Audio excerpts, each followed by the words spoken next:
आज हम चर्चा जैनिज्म पे करेंगे और हमारे बीच में आज विवेक मुनि महाराज जी हैं। आप लोग ये मुंह पे की ऐसे क्यों बांधते हैं? जैनिज्म में भी दो परंपराएं हैं, एक दिगंबर परंपरा है, एक श्वेतांबर परंपरा है। दिगंबर परंपरा में दिग माने इस आकाश को ही वो वस्त्र मानते हैं। तो दिगंबर जो मुनि होते हैं वो नग्न होते हैं, किसी प्रकार के कपड़े का उपयोग नहीं करते। कि हमें आत्मरक्षा के लिए हमें किसी को मानना नहीं है, किसी की हिंसा नहीं करनी है। इस बात को भगवान ऋषभदेव ने कहा और आज भारत भी हमारा देश इस सिद्धांत को मानता है कि हम किसी पर आक्रमण नहीं करें। ये जैन धर्म में कहते हैं अहिंसा परमो धर्मः। और यही बात भगवान श्री कृष्ण ने गीता में भी अहिंसा परमो धर्म की बात की। अहिंसा परम धर्म है, इससे बड़ा कोई धर्म नहीं। क्योंकि हिंसा हमेशा प्रतिहिंसा को जन्म देती है, अंतहीन सिलसिला है। गुरु ग्रंथ साहब में देखें, उसमें भगवान श्री राम का नाम भी हजारों बार आया है, शायद 2600 कुछ बार उनका नाम आया है। तो सिख कौन बनता था? अपने इतिहास में स्पष्ट वर्णन है हिंदुओं का। जो बड़ा बेटा होता था, शास्त्र होता था, बहादुर होता था, उसको हम सिख माने सेना में भेजते थे और वो एक सेना के लिए तैयार होता। इसी प्रकार से आप सिखिज्म के इतिहास में भी देखें, गुरु गोविंद सिंह का देखें, तेग बहादुर जी का देखें, तो उन्होंने जो बलिदान दिया किसके लिए दिया? सनातन धर्म, हिंदू संस्कृति के लिए, जैन के लिए, सबके लिए। जैसे जैन धर्म में जैसे बोलते हैं ना, पर्युषण का दिवस होता है, तभी आप है ना क्षमा याचना मांगते हैं। तभी क्यों मांगते हैं? आपको शायद इसका पूरा पता नहीं है। नहीं तो जैन धर्म में तो सुबह शाम हर समय हम 12 घंटे में, दिन में कोई भी हमसे अपराध हुआ हो, कोई भी गलत हुआ हो, किसी भी जीव को, प्राणी को जानते अजानते, मन से, वचन से, काया से कोई भी ठेस पहुंची हो, नुकसान पहुंचा हो, तो सुबह शाम हम प्रतिक्रमण करते हैं। और प्रतिक्रमण में श्रावक भी, श्राविकाएं, साधु साध्वी भी रोजाना 84 लाख जीवा योनि से क्षमा याचना मांगते हैं। महावीर जी ने आते ही मूर्ति पूजा शुरू हो गई, पहले तो नहीं थी। भगवान महावीर के बाद में मूर्ति पूजा आई। लेकिन मूर्ति पूजा की अगर पद्धति अपन देखें पूरी सनातन संस्कृति में शुरू से रही। हमें आकार से निराकार की उपासना करनी है, हमें साकार से निराकार की उपासना। तो रूपस्थ ध्यान में हमें रूप तो चाहिए। अब रूप क्या है?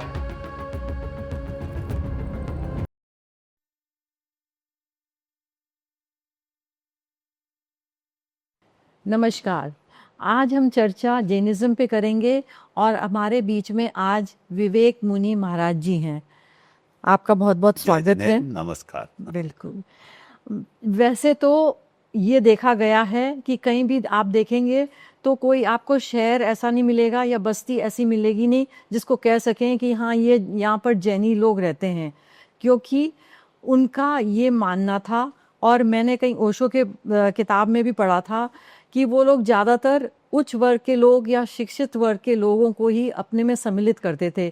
और उनका ये रहता था कि नहीं भाई, निम्न श्रेणी के लोग जैसे चमार या जैसे भंगी या जमादार या लोहार, इनको ये इंक्लूड नहीं करते थे।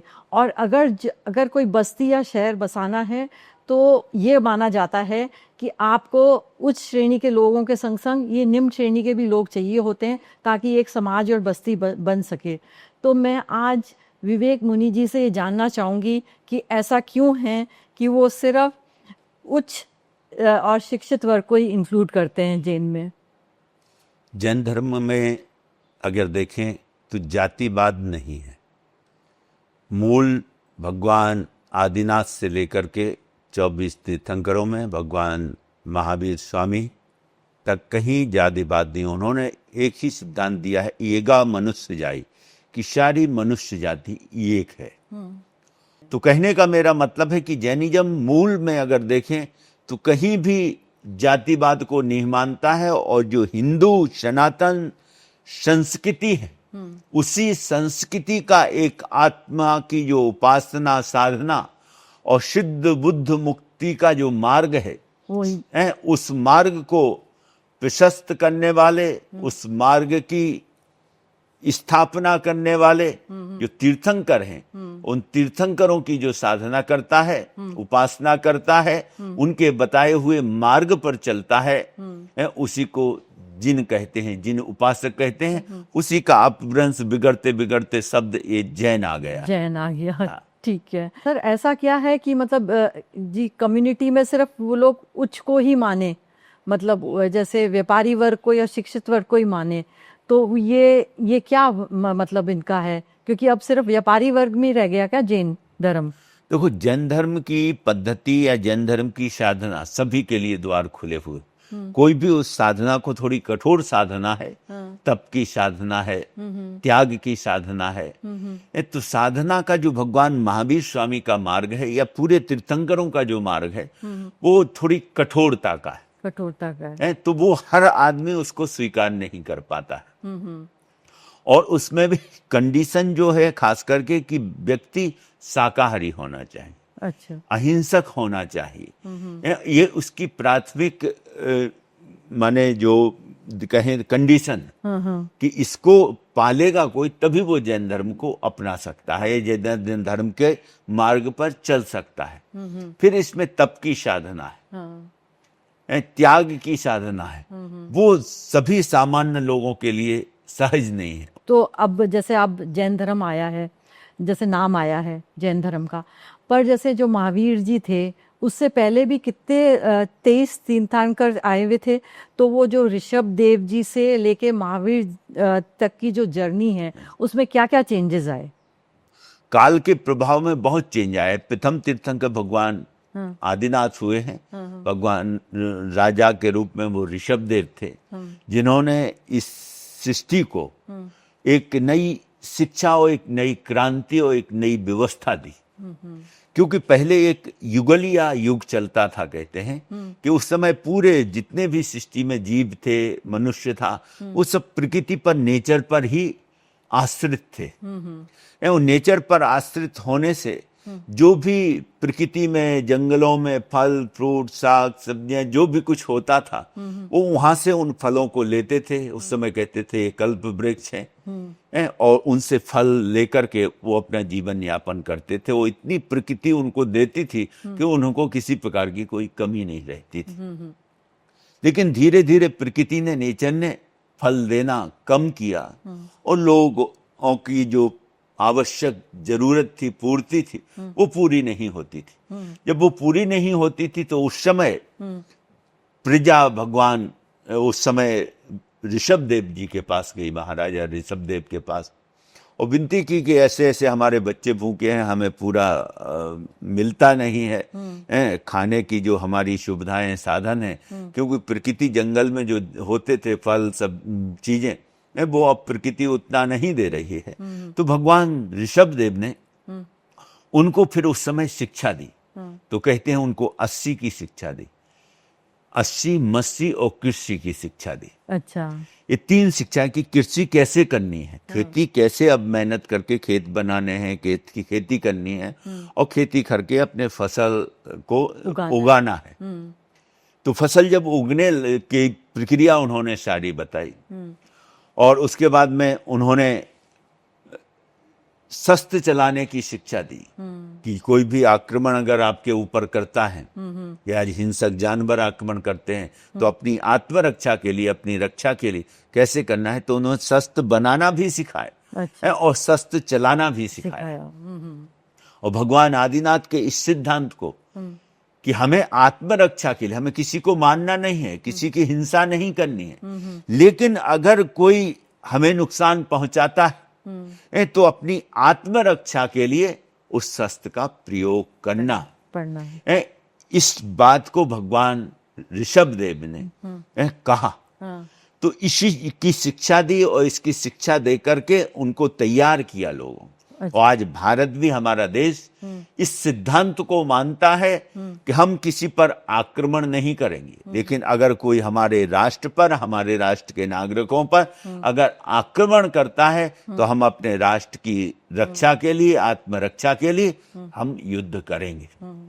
तो ये और उसके साथ साथ उन्होंने अपनी, उनके 100 पुत्र थे, जिसमें भरत और बाहुबली मैन थे, जो फेमस हैं, बहुत उनका नाम है। चक्रवर्ती थे भरत, जिनके नाम से इस देश का नाम भारत पड़ा। और उनकी 2 पुत्रियां थी, ब्रह्मी और सुंदरी। अच्छा। इसलिए उन्होंने फिर लिपि की शिक्षा दी। तो कहते हैं ब्रह्मी को, उनकी जो बड़ी पुत्री थी उनको लिपि की शिक्षा दी, ब्रह्मी की, इसलिए ब्रह्मी लिपि कहलाई। अच्छा। आज भी अपनी जो प्राचीन लिपि है उसको ब्रह्मी लिपि कहते हैं। हाँ। और सुंदरी थी, सुंदरी को उन्होंने मैथ की, गणित की शिक्षा दी। गणित की शिक्षा दी। तो उन्होंने 80 मसीह कृषि इनकी शिक्षा दी और समाज को तैयार किया कि अब प्रकृति से वो संसाधन हमें मिल नहीं रहे हैं, तो हम खेती करके उन संसाधनों को प्राप्त करें, पुरुषार्थ करें। कर्म की का सिद्धांत दिया है, कर्म का सिद्धांत, कर्म का सिद्धांत है। तो ये सारी शिक्षा भगवान आदिनाथ ने, ऋषभ देव जी ने दी। और धीरे धीरे वो आगे बढ़ी। और महावीर जी जो कि एक राजा थे, तो उन्होंने 30 साल की उम्र में उनके क्या ऐसी मतलब वो क्षण था कि उनको ये दिशा बदलनी पड़ी कि 30 साल की उम्र में उन्होंने अपना घर छोड़ा और अपने तप करने के बाद उन्होंने मतलब ये ज्ञान पाया। भगवान आदिनाथ प्रथम तीर्थंकर हैं, उसके बाद में 24वें तीर्थंकर भगवान महावीर स्वामी। उन्होंने जो राज्य में रह करके देखा कि राज्य की जो स्थिति थी उसे उन्होंने देखा और देखा कि राज्य में जो भी राजा लोग हैं वो ज्यादा युद्ध हिंसा इसमें लगे हुए हैं। या देखें राजाओं का जीवन अपन इतिहास में देखते हैं तो मांसाहार और उस हिसाब से रानियों में और उसमें ज्यादा लगे हैं और युद्धों का उनका संघर्ष चलता रहा, हिंसा का। तो भगवान महावीर ने देखा कि राज्य के द्वारा बहुत भी बड़ा परिवर्तन कुछ हिंसा के द्वारा नहीं आ सकता, क्योंकि हिंसा हमेशा प्रतिहिंसा को जन्म देती और ये कभी ना रुकने वाला अंतहीन सिलसिला है विकास। तो भगवान महावीर स्वामी ने देखा कि राज्य में रहते हुए बहुत परिवर्तन नहीं किया जा सकता है, तो इसके लिए उन्होंने चुना अहिंसा का मार्ग। अच्छा। अब अहिंसा के लिए क्या जरूरी था, तो उन्होंने इस तीर्थंकरों की जो परंपरा थी कठोर साधना की, उसको उन्होंने अपनाया। तो वो घर में रहते ही कहते हैं कि जब वो उनको कहते हैं तीर्थंकर जब आता है माँ के गर्भ में तो उसको 4 ज्ञान होते हैं। और उन्होंने उस समय देखा कि माँ के गर्भ में आए तो माँ को अगर कोई तकलीफ हो हलन चलन से तो उन्होंने कहते हैं कि अपने गर्भ को रोक दिया कि हलन चलन ना हो। अच्छा। जब हलन चलन नहीं हुई तो माता त्रिशला को ऐसे लगा कि पता नहीं क्या हो गया और एकदम स्थिर और ठहर गया। तो कहते हैं उस समय फिर राजा को उन्होंने बताया, सिद्धार्थ राजा को कि ऐसे ऐसे हुआ। उन्होंने वैद्यों को बुलाया, वो हुआ। तो भगवान ने जब तीर्थंकर भगवान महावीर की आत्मा उनके गर्भ में थी माता त्रिशला के, उन्होंने अब्धि ज्ञान से देखा कि माँ को तकलीफ हो रही है और उन्होंने फिर शरीर को अपने हिलन चलन का प्रक्रिया शुरू हुई। और उस समय संकल्प लिया उन्होंने कि इस समय अगर हम इतने, उससे ही माँ को कितनी पीड़ा हुई, अगर मैं बड़ा हुआ और मैं घर गृह त्यागूंगा तो कितनी बड़ी पीड़ा होगी। तो कहते हैं कि उस समय उन्होंने गर्भ में ही संकल्प लिया। अच्छा, गर्भ में ही संकल्प लिया कि जब तक माता पिता रहेंगे तब तक हम माने घर त्याग गृहस्थ का नहीं करेंगे। अच्छा। गृह त्याग। तो वो रहे, लेकिन रहे भी ऐसे निर्लिप्त रूप में वो रहे। अच्छा, 30 साल घर में रहते हुए, जैसे अपने यहाँ कहावत है ना कि जग में रहूं तो ऐसे रहूं जैसे जल में कमल का फूल रहे। बिल्कुल। तो वो उस राज्य में रहते हुए भी सारे साधन सुविधाएं, सुख सुविधाएं सब कुछ, लेकिन उसमें रहते हुए भी वो ऐसे रहे जैसे सरोवर में कमल रहता है। इस संसार सागर में वो राजपाट में, मतलब वो 30 साल में जब वो मतलब उनके उनके माता पिता रहे तब तक उन्होंने गृह त्याग नहीं किया। उसके बाद में जब उनका देवलोक स्वर्गवास हो गया, उसके बाद में भगवान महावीर स्वामी से बड़े उनके भाई थे नंदीवर्धन। अच्छा। तो नंदीवर्धन से उन्होंने कहा कि अब माता पिता नहीं है और हमारा इस राज्य पाठ में मन नहीं लगता है, आप मुझे आज्ञा दें कि मैं दीक्षा ले लूं। तो नंदीवर्धन ने कहा कि अभी तो माता पिता गए, बहुत समय नहीं बीता, हमारे ऊपर तो पहाड़ टूट पड़ा है कष्टों का, दुखों का, तकलीफ का, और आप भी अगर छोड़ के चले जाओगे तो हम क्या माने हमारे दिल पर क्या बीतेगी। तो भगवान ने उस समय भी संकल्प लिया कि चलो अभी कुछ नहीं, कुछ वर्ष और रुक जाए। लेकिन कुछ वर्ष वो ऐसे राज्य में रहे वहां कि बिल्कुल निर्लिप्त होकर के एक संभाव शांति के साथ में, और इस ढंग से रहे कि 1 साल और 2 साल के बीच में नंदीवर्धन को, उनको इस बड़े भाई को ये अनुभव हुआ कि ये राज्य में रह रहे हैं या नहीं रह रहे हैं, इसका कोई फर्क नहीं पड़ रहा है। तो अब इनको हमें अपनी इस साधना से रोकना नहीं चाहिए। तो फिर इनको जाने दिया। कहते हैं। ठीक है। तो नॉर्मली तो जैसे आप देखेंगे कि ना जैन धर्म, तो आपने तो बोला कि जैसे ये सनातन धर्म से ही उत्पन्न है, पर जो हमारा जो बुद्ध धर्म है, वैदिक धर्म है, हमारा हिंदू धर्म, या फिर सिखिज्म जो नया नया है, इससे ये कैसे अलग है? हाँ, इसमें साधना पद्धतियां अलग हैं। अगर देखें, सनातन हम अपनी आत्मा को मानते हैं, उस परमात्मा को सनातन मानते हैं, और उसके द्वारा जो प्रूपित धर्म है वो धर्म सनातन है। अब तीर्थंकर की भी आत्मा, हमारी आत्मा भी सनातन है। तो उसके जो स्वभाव है, बत्थु सहावो धम्मो, जो आत्मा का स्वभाव है, उसको धर्म माना है। तो जैन धर्म उसे धर्म मानता है। और जैन धर्म कहता है कि हमें आत्म साधना करनी है, आत्म ध्यान करना है, जिसके द्वारा हम आत्म गुणों को विकसित कर सके।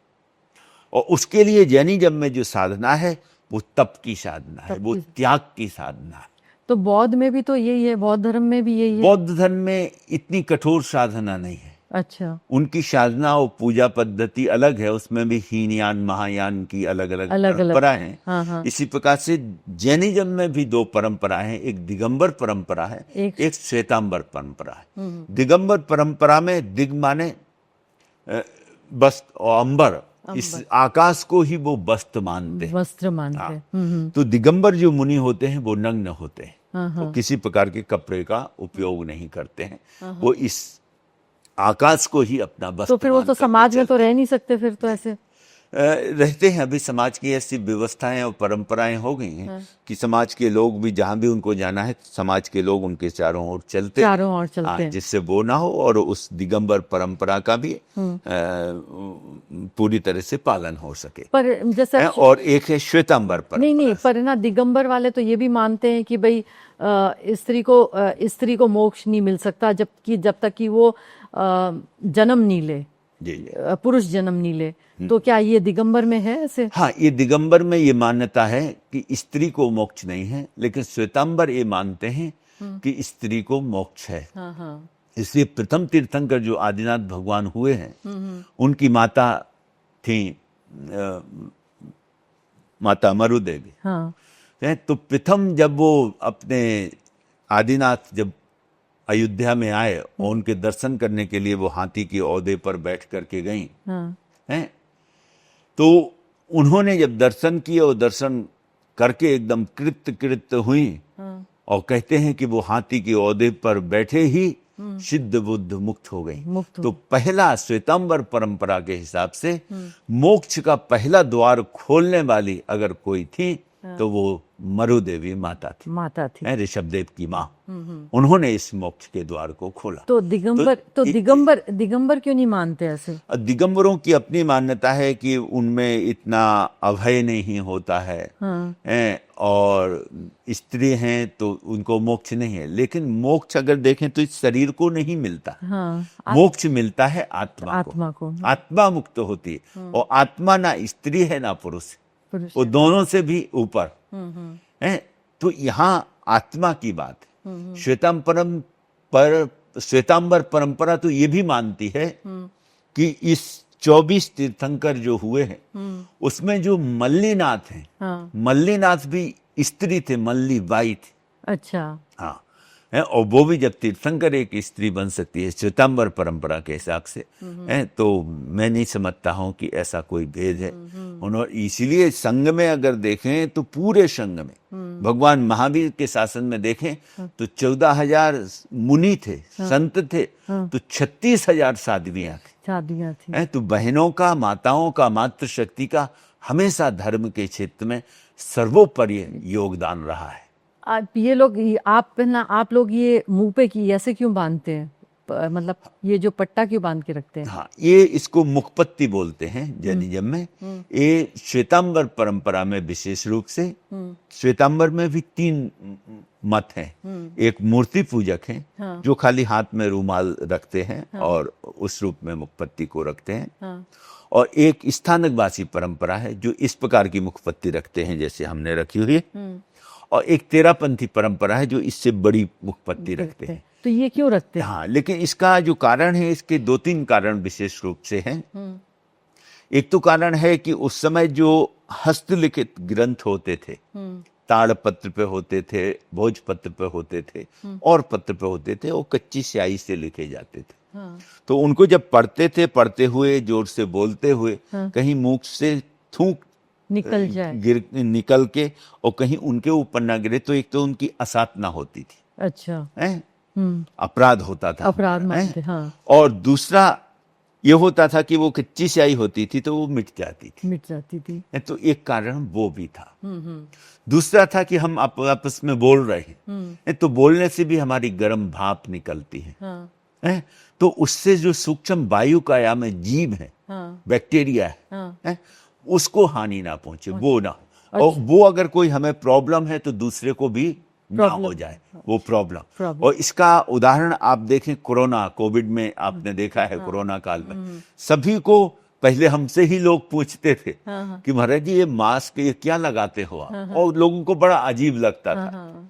अब कोरोना काल में ये सारी दुनिया में सभी को लगवा दिए, तो और इससे क्या हुआ, अगर देखें जितना काम वैक्सीन ने नहीं किया, जितना लोगों को ठीक, जितना इसके कारण लोग सुरक्षित रहे और इस महामारी से बच सके। आपने तो, कुछ बिहार का भी एग्जाम्पल दिया, हाँ, था कि बिहार, हाँ, और इसमें एक इतिहास में एक ऐसी घटना है कि भगवान महावीर के 125-150 वर्ष बाद एक 12.5 वर्ष का बहुत बड़ा दुष्काल पड़ा, हाँ। बिहार, बंगाल, उड़ीसा उस साइड में, और उस समय वहां प्रजा परेशान हो गई, हाँ। और उसी दौरान एक कोरोना जैसी महामारी पैदा हो, अच्छा, जिसके कारण लाखों लोग मृत्यु का ग्रास बने, और उस समय वहां से लोगों को धीरे धीरे पलायन करके और इधर उत्तर भारत में आना पड़ा, अच्छा, या फिर साउथ में चले गए। तो इसकी 2 घटना, तो उस समय भी जो मुनि लोग या जिनको कोरोना हो जाता था, हाँ। तो जो कोविड के नियम थे, हाँ। वही नियम हमारे शास्त्र में, हाँ। आज भी अंकित हैं कि उस समय किसी को वो हो गया तो उसको एक कमरे में एक साइड में उसको रख, और ये मुंह पे, और उस समय भी अगर वो कमरा अलग हो उनका तो बेस्ट है, नहीं है तो एक साइड में रहें, और संत उनके से दूर रहें थोड़ा, और उनकी सेवा में जो भी हो व्यक्ति, हाँ। वो मास्क लगाए, मुंह बांध करके ही उनके पास जाए, जिससे उनका बैक्टीरिया हमारे ऊपर अटैक ना करे, और हमारे को कुछ तकलीफ है तो उनको प्रॉब्लम ना हो। तो मतलब ये मास्क का पुराने, हाँ, जमाने से, पुराने जमाने से आज भी देखें आप, जो लोग मास्क भी नहीं लगाते, कहीं गंदगी आती है, बदबू आती है, आप देखें जो भी हमारे पास होता है, रूमाल होता है तो कोई रूमाल लगा लेता है, किसी पास चुन्नी होती है तो कोई चुन्नी लगा लेता है, किसी के पास और कोई कपड़ा होता है तो वो एकदम मुंह पे लगा के, और जिसके पास ये भी नहीं होता है तो वो खाली हाथ मुख पर हाथ रख के वो जल्दी से उस जगह से निकलता है कि वो बदबू, वो बैक्टीरिया या वो बीमारी वहां जो भी है, वो वायरस, वो हमारे ऊपर अटैक करके हमें नुकसान ना पहुंचाए। तो इसके लिए फिर धीरे धीरे ये सिंबल बन गया, एक संप्रदाय का निशान बन गया। बिल्कुल। आपने जैसे सनातन धर्म में जैन को भी जोड़ा, बुद्ध को भी जोड़ा, हिंदू धर्म को भी जोड़ा, और आपने सिखिज्म को भी जोड़ा। तो सिखिज्म कैसे मतलब है कि हिंदू का, क्योंकि नॉर्मली तो ये गुरुद्वारा तो अलग बना हुआ है, फिर ये कैसे है मतलब सिखिज्म का? गुरु ग्रंथ साहब में देखें तो करीब 36 महापुरुषों की वाणी है, उसमें भगवान श्री राम का नाम भी हजारों बार आया है, शायद 2600 कुछ बार उनका नाम आया है, और उसमें मीरा की, रविदास की, कबीर की, सभी की वाणियां हैं।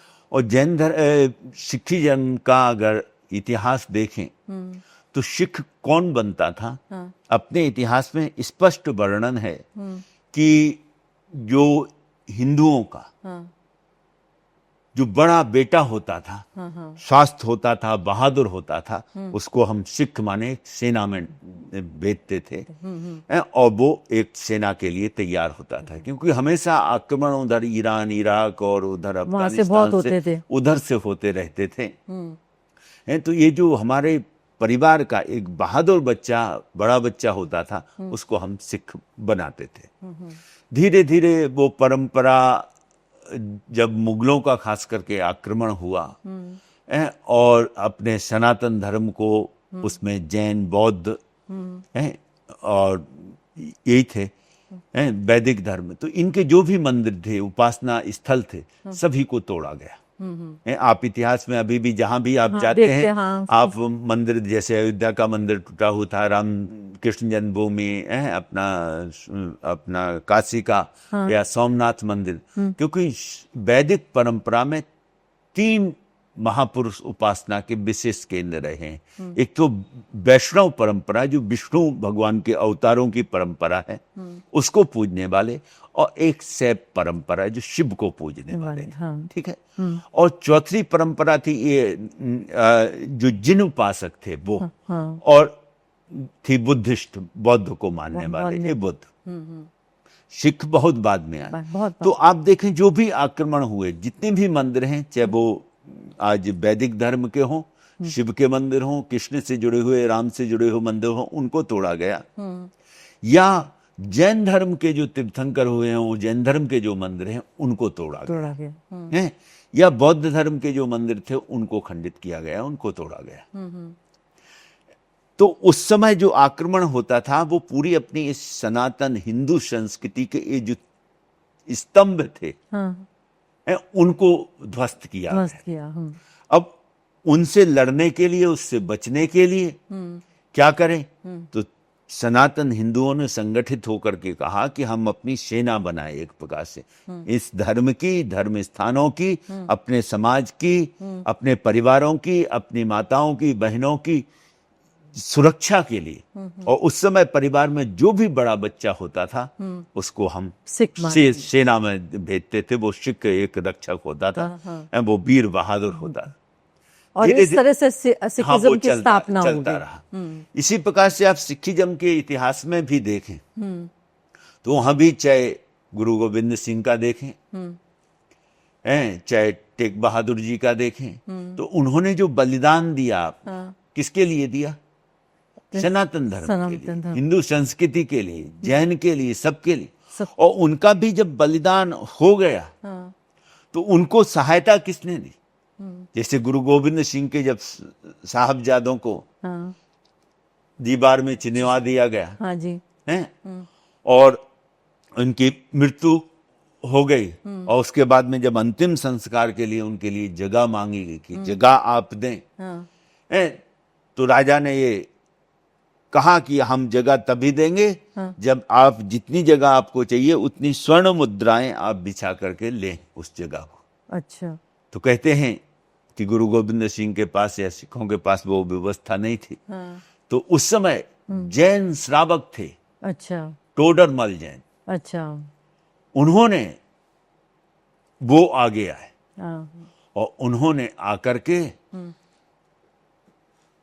कहा कि स्वर्ण मुद्राएं हम बिछा करके देंगे। वो जब वो बिछाने लगे हैं, कहते हैं, तो मुगल बादशाह ने कहा कि बिछा करके नहीं, इन मुद्राओं को ऐसे खड़ा करके आप लगाएं। अच्छा। और खड़ा करके उन्होंने वो जगह ली जहां आज अपने सरहद में वो गुरुद्वारा, अच्छा, वहां स्वर्ण मुद्राएं, आज कहते हैं कि विश्व की सबसे महंगी अगर कोई जगह है तो वो जगह है जहां सोने की मुद्राएं खड़ी करके उतनी जगह लेकर के वहां गुरु गोविंद सिंह के साहबजादों का अंतिम संस्कार। आपने नाम क्या बोला? सरहद में, पंजाब, ये अपने इधर गोविंदगढ़ के पास, गोविंदगढ़, चंडीगढ़ मोहाली के पास है। तो वहां अगर देखें तो वो हमारी सनातन की, हिंदू की, जैन की रक्षा के लिए अपना बलिदान देते थे।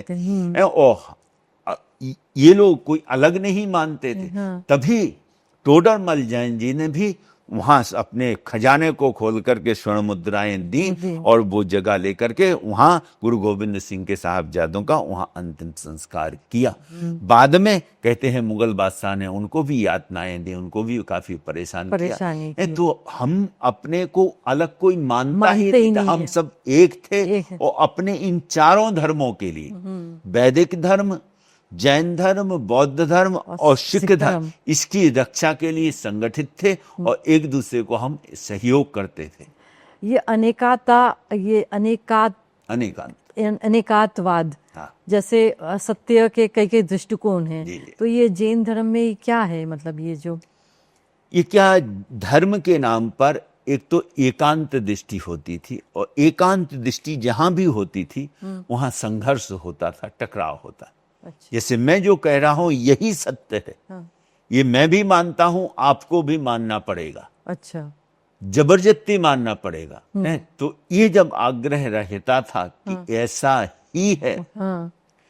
तो संघर्ष होता था। तो भगवान महावीर स्वामी ने अनेकांत का सिद्धांत दिया, जहां कहा कि ऐसा ही नहीं, हाँ। ऐसा भी शब्द का उपयोग किया। अच्छा। कि ये जो हम कह रहे हैं वो भी सही है, आप कह रहे हो वो भी, आप भी कह रहे हैं वो भी सही है, क्योंकि सत्य है अनंत, बहुआयामी है। हाँ। उसको एक दृष्टि में हम देख नहीं सकते। कोई ऐसे कहानी किसी शब्द से हम उसको पूरा बता नहीं सकते। तो सत्य अनंत है। जैसे हमारी ये उंगली ही है, अब आज से कहेंगे कि उंगली हमारी दिख रही है, आपको कैसे दिख रही है? हाँ। तो आप कहेंगे इधर नेल्स है, इधर थोड़ा गेरुआ रंग है, और किसी और को अलग ढंग से। हम इधर से देख रहे हैं तो हमें इधर से नेल नहीं दिख रहा है, नाखून नहीं दिख रहा है, और इधर से हमें गोरी दिख रही है। कोई इधर से देख रहा है तो दूसरे रंग की दिख रही, इधर से देख रहा है किसी। तो एक छोटी सी वस्तु को भी हम एक दृष्टि में उसके पूरे स्वरूप को नहीं जान सकते। तो इसका फिर इसके अंदर रक्त बह रहा है, रक्त कौन है सा है, कौन से ग्रुप का है, कितना है, उसमें फिर कितनी बीमारियां हैं, किसी को डायबिटीज है, किसी को कुछ है, एपीलिया है, कुछ है। तो वो सूक्ष्म, तो अनेकांत कहता है कि सत्य बहुत व्यापक है। और उसको देखना है तो अनेकांत अलग अलग दृष्टियों से देखेंगे तो वो आपको समझ में आएगा। इसके लिए बहुत सुंदर एक उदाहरण जैनिज्म में आता है। हाँ। कि जैन धर्म में एक हाथी का उदाहरण आता है कि 6 अंधे लोग थे और एक हाथी आया। जब हाथी आया गांव में, तो जिस उस अंध विद्यालय में उसको देखते थे, चलाते थे, जो आचार्य थे, शिक्षा देते थे, उन्होंने उन बच्चों को बुलाया और कहा हाथी को देखिए। तो हाथी को जब देखने के लिए बच्चे गए तो किसी ने पीछे से जाकर के उसके पैर को पकड़ा, तो उसने देखा कि पैर जैसा। किसी ने पूंछ को पकड़ा, किसी अंधे ने जाकर के उसको पेट को टच किया, छुआ, तो उसे वो दिखा। किसी ने उसके कान को छुआ तो कान को देखा, किसी ने उसके सूंड को देखा तो वो। जब देख करके वो चले गए तो उसके बाद में सब इकट्ठे हुए आपस में और बातें करे। हाथी तो ऐसे था जैसे खंबा होता है, खंबे जैसा था। दूसरा वो कहने लगा, अरे अरे तुम तो झूठ बोल रहा है, खंबे जैसा थोड़ा सा था। अरे हाथी तो ऐसे था जैसे अजगर सांप होता है, उसकी तरह था उसके, जिसने सूंड को देखा। वो आपस में लड़ने लगे, विवाद करने लगे। तो आचार्य वहां पहुंचे जो उनको शिक्षा देते थे, जिनके संरक्षण में वो बच्चे वहां माने पालन पोषण हो रहा था और साथ में उनका शिक्षण हो रहा था। तो उन्होंने कहा कि किस बात पे विवाद कर रहे हैं? बोले हाथी के लिए बात कर रहे हैं, ये कह रहे ऐसे था, ये कह रहे ऐसे था। तो उन्होंने कहा कि जो आप कह रहे हैं सभी अपने आप में सही। वो जो कह रहा है कि खंबे जैसा है वो भी अपने आप में सही है, क्योंकि एक रूप में उसके जो पैर से वो खंबे जैसे थे। एक जो बच्चा कह रहा है कि वो हाथी ऐसे था जैसे बड़ी मोटी रस्सी होती है, क्योंकि उसने पूंछ को टच किया था, तो वो भी सही है अपने आप। और ये कह रहा है ऐसे था कि जैसे बड़ा अजगर होता है वैसे था, क्योंकि उसने उसकी सूंड को टच किया था।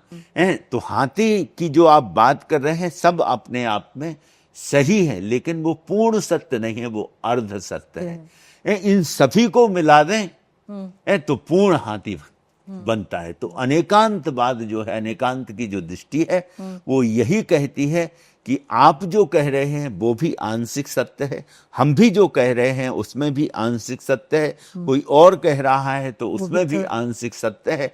तो उस सत्य को हम इकट्ठा कर लें, समग्र कर लें, तो वो अनेकांत दृष्टि होगी। और उसमें फिर ये नहीं होगा जो हम कह रहे हैं ऐसा ही है, ऐसा भी है, वहां से विवाद खत्म होता है।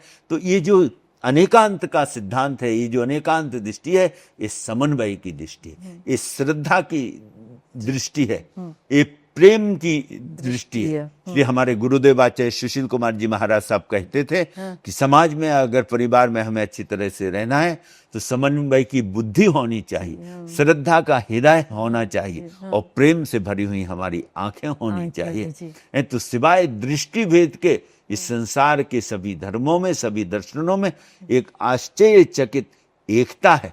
उस एकता का दर्शन अनेकांत दृष्टि कराती है। ये महावीर जी ने के आते ही मूर्ति पूजा शुरू हो गई, पहले तो नहीं थी। मूर्ति पूजा का भगवान महावीर नहीं, भगवान महावीर के बाद में मूर्ति पूजा आई। लेकिन मूर्ति पूजा की अगर पद्धति अपन देखें पूरी सनातन संस्कृति में शुरू से रही है। हमें आकार से निराकार की उपासना करनी है, हमें साकार से निराकार में जाना है, नाद ब्रह्म से परम ब्रह्म तक जाना है। तो शुरुआत जो साधना की होगी वो किसी पिंड से होगी, पिंडस्थ। इसलिए जैन धर्म में 4 प्रकार के ध्यान की साधना है, जिसमें है पिंडस्थ ध्यान, पदस्थ ध्यान, रूपस्थ ध्यान और रूपातीत ध्यान। तो रूपस्थ ध्यान में हमें रूप तो चाहिए। अब रूप क्या है? तीर्थंकर बीतराग साधना में, बीतराग मुद्रा में बैठे हुए हैं। तो बीतराग मुद्रा में, मुद्राओं का जीवन में बहुत बड़ा खेल है। आप किस मुद्रा में हैं? आप अगर चिंतन की मुद्रा में हैं तो आप कुछ ना कुछ सोचेंगे, कुछ चिंतन मनन करेंगे। आप अगर उदासी की मुद्रा में हैं तो धीरे धीरे आप उदास होते जाएंगे। आप अगर वीर मुद्रा में हैं तो आपके अंदर वीरता आनी शुरू हो जाएगी। और आप अगर बीतराग मुद्रा में या ज्ञान मुद्रा में ध्यान कर रहे हैं तो आपके अंदर वो बीतरागता, वो ध्यान के भाव वो आने। और ये खाली इतना ही नहीं, आधुनिक विज्ञान भी मानता है कि जैसी मुद्राएं होंगी ना, और वैसे आपके अंदर भी, आपके शरीर में रासायनिक केमिकली भी चेंज आना शुरू होता है, आपके हार्मोन्स चेंज होने शुरू हो जाते। अच्छा। आपकी अंतर्स्रावी ग्रंथियां उस हिसाब से पॉजिटिव रस छोड़ने शुरू कर देती। तो नॉर्मली जो मूर्तियां बनाई है वो, हाँ, वो बीतरागता की, कि हमें बीतराग, अगर परमात्मा की उस परम स्थिति को पाना है, हम उस स्थिति को पाना चाहते हैं, तो पहले हमारा जो स्थूल शरीर है इसको हम बीतराग बनाएं, बीतराग की उस मुद्रा में लाएं। जब बीतराग की मुद्रा में ये शरीर आएगा तो धीरे धीरे हमारे मन और हमारा विचार ये भी धीरे धीरे बीतरागता की ओर बढ़ेंगे और उस परम स्थिति को हम पाएंगे। तो मूर्ति पूजा शुरू में, क्योंकि इस जगत में कोई भी है तो कोई ना कोई उसे आलम्बन चाहिए। एकदम निराकार की उपासना नहीं कर सकता, तो उसको आलम्बन चाहिए। तो आलम्बन कौन सा देना है? हमें तीर्थंकरों का देना है, हमें अवतारों का देना है, जो उस परम लक्ष्य को, परम ज्ञान को प्राप्त हो गए। जब उनका हम आलम्बन लेते हैं और वो जिस मुद्रा में ध्यान करते थे उस मुद्रा में हम भी बैठ करके ध्यान करते हैं, तो धीरे धीरे हमारे अंदर भी वो भाव, वो विचार, वो स्थिति धीरे धीरे आनी शुरू होती। ये अपरिग्रहता का क्या है मतलब सिद्धांत? क्योंकि अभी तो हम भौतिक समाज में रह रहे हैं जहाँ भौतिकवाद बहुत है, भोगवाद बहुत है, और जहाँ इच्छाएं और महत्वाकांक्षा भी बहुत हैं। तो इसको क्या हमको मतलब मारना होगा, मतलब खत्म करना होगा इच्छा और महत्वाकांक्षा को? तो या मतलब ये कैसे हम इसका पालन कर सकते हैं, और क्या है ये जैन धर्म का ये सिद्धांत? जैन धर्म का मूल सिद्धांत में ये परिग्रह, ये महाव्रत और अणुव्रत आते हैं। उसमें जो 5 मूल हैं उसमें ये 5 मांग है, खास करके उसका अपरिग्रह। पहला है अहिंसा, सत्य, अचौर्य, ब्रह्मचर्य, अपरिग्रह। तो अपरिग्रह का जो सिद्धांत है पूरे जगत के लिए लागू होता है। परिग्रह का मतलब है कि वस्तुओं और चीजों को रखना, धन दौलत जो भी, लेकिन कितनी रखनी? जितनी आपकी आवश्यकता है, जरूरत है, उतनी आप रखो। उससे ज्यादा है तो जो लोग के पास वो साधन सुविधाएं नहीं है, अभावग्रस्त लोग हैं, उनको सहयोग करना। अच्छा। जैसे भगवान महावीर स्वामी जी से भी जब आनंद श्रावक ने पूछा कि हमारे पास सैकड़ों गौशालाएं हैं जिसमें हजारों हजारों गायें हैं और कई कई सौ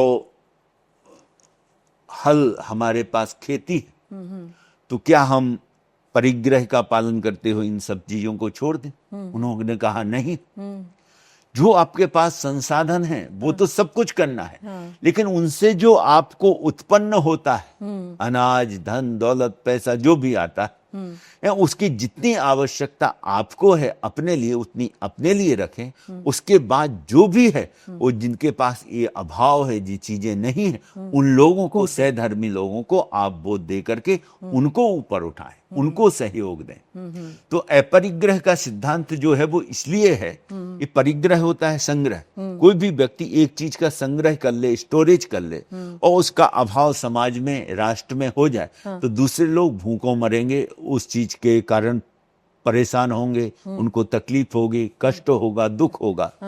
तो इस परिग्रह का सिद्धांत है कि जगत में जो भी चीजें उत्पन्न हो रही हैं, तो वहां उनको हम अपना ही कंट्रोल ना रखें, और लोगों को भी उसकी जरूरत है, तो सब तक उसको ये एक तरह से मतलब चैरिटी, मतलब चैरिटी है और एक समानता का भाव है। क्योंकि भगवान तो ये कहते हैं ना कि आत्मवत, जैसी हमारी आत्मा है ऐसी सभी प्राणियों की, सभी जीवों की आत्मा है, और उस आत्मा के रूप में वो जो जीव हैं, अगर उनको कोई कष्ट हो रहा है तो हम भी उसके कष्ट में सहयोगी हैं। तो सहयोगी ना बन करके उनके उसके कष्ट के निवारण के लिए, उसको दूर करने के लिए हमारे पास जो भी संसाधन है वो हमें देने चाहिए। तो अपरिग्रह का सिद्धांत ये है कि हम मिल बांट के खाएं। आप एक तो जो महावीर जी का है शब्द है, उसका आप कुछ बता रहे थे, तो उसका क्या मीनिंग है महावीर का जी का, महावीर शब्द का? जैसे आप वीर और महावीर का कुछ बता रहे थे। इस जगत में हम देखें तो जो युद्ध में हजारों शत्रुओं पर जो विजय प्राप्त करता है उसे हम वीर कहते हैं। लेकिन जो हमारी 5 ज्ञानेंद्रिय, 4 कसाय, क्रोध, मान, माया, लोभ, और जो मन पर विजय प्राप्त करता है उसे महावीर कहते हैं, भगवान महावीर कहते हैं। बिल्कुल। तो पूरी जो साधना है जैन धर्म की, वो आत्म विजेता की साधना है। उसी को कहते हैं जिन्होंने 5 ज्ञानेंद्रिय, 4 कसाय, क्रोध, मान, माया, लोभ, और 6 मन को जिन्होंने जीता है। इन 10 को जो जीत लेता है वो जिनेंद्र कहलाता है, वही महावीर कहलाता है। जो महावीर जी ने जो काफी उपदेश दिए, उनके काफी क्रांतिकारी विचार थे, तो वो क्या थे उपदेश, क्रांतिकारी विचार क्या थे? भगवान महावीर का और जैन धर्म का मूल सिद्धांत जो रहा है वो अहिंसा का रहा। अच्छा। उन्होंने जो धर्म के नाम पर हिंसा होती थी, धर्म के नाम पर जो पाखंड आ गया था, उसका उन्होंने पुरजोर विरोध किया, और धर्म के नाम पर जो हिंसा थी उसका उन्होंने विरोध किया, और उन्होंने अहिंसा का सिद्धांत दिया कि अहिंसा ही परम धर्म है। कि जैन धर्म में कहते हैं अहिंसा परमो धर्म, और यही बात भगवान श्री कृष्ण ने गीता में भी अहिंसा परमो धर्म की बात की कि अहिंसा परम धर्म है, इससे बड़ा कोई धर्म नहीं। क्योंकि हिंसा हमेशा प्रतिहिंसा को जन्म देती है, और ये अंतहीन सिलसिला है। इससे कभी भी विश्व में या मनुष्य के जीवन में शांति नहीं आ सकती है। तो हमें विशेष रूप से हमारे गुरुदेव आचार्य सुशील कुमार जी महाराज साहब कहा करते थे कि संघर्ष, टकराव, हिंसा, आतंकवाद किसी भी समस्या का समाधान नहीं। हमें बातचीत के द्वारा, संवाद के द्वारा सभी समस्याओं का समाधान ढूंढना चाहिए। जैसे जैन धर्म में जैसे बोलते ना पर्युषण का दिवस होता है, तभी आप है ना क्षमा याचना मांगते हैं। तभी क्यों मांगते हैं? क्षमा याचना तो सब धर्म में तो हर बार ही मांगते हैं। जब भी आप गलत काम कर रहे हैं तो उस समय ही आप मच्छामी दुक्कडम हाँ, क्यों? मिच्छामि दुक्कडम। हाँ, तो यही सिद्धांत है, जैन धर्म का भी है। हाँ, आपको शायद इसका पूरा पता नहीं है, नहीं तो जैन धर्म में तो सुबह शाम हर समय हम 12 घंटे में, दिन में कोई भी हमसे अपराध हुआ हो, कोई भी गलत हुआ हो, किसी भी जीव को, प्राणी को, जानते अजानते, मन से, वचन से, काया से कोई भी ठेस पहुंची हो, नुकसान पहुंचा हो, तो सुबह शाम हम प्रतिक्रमण करते हैं। और प्रतिक्रमण में श्रावक भी, श्राविकाएं, साधु साध्वी भी रोजाना 84 लाख जीवा योनि से क्षमा याचना मांगते हैं, उनको क्षमा करते हैं और क्षमा अपने हृदय में धारण करते हैं। और जो वो नहीं कर पाते हैं सुबह शाम, तो उनसे कहा कि ज्यादा नहीं तो 8 दिन में 1 दिन करनी चाहिए, तो अष्टमी के दिन करनी चाहिए। अच्छा। और जो लोग अष्टमी को भी नहीं कर पाते हैं तो उनसे कहते हैं कि 14 को या पूर्णमासी के दिन, उस दिन आपको करनी चाहिए। और उस दिन भी अगर नहीं होती है आपसे, 1 महीने में भी नहीं होती है, तो आपको 3 महीने में करनी चाहिए, 6 महीने में करनी चाहिए। और 6 महीने में भी नहीं होती है तो साल में तो अवश्य संवत्सरी के दिन, संवत्सर, अच्छा, वर्ष का जब अंत हो रहा है और प्रारंभ हो रहा है, उस समय तो हमें समय निकाल करके जो भी साल में हमसे मन से, वचन से, काया से, जानते हुए अजानते हुए कुछ भी किसी को नुकसान पहुंचा हो, किसी का दिल दुखा हो, किसी को ठेस पहुंची हो, उसके लिए हम क्षमा मांगते हैं, क्षमा दूसरे को देते हैं और क्षमा अपने जीवन में धारण करते हैं। तो क्षमा बहुत बड़ा धर्म है। क्षमा से क्या होता है कि दूसरों को हम दोष से मुक्त भी करते हैं, और क्षमा से हमारी आत्मा भी हल्की होती है, क्षमा से हमारा हृदय शुद्ध होता है, और शुद्ध हृदय में ही धर्म के गुणों का प्रादुर्भाव होता है, धर्म के गुण प्रकट होते हैं।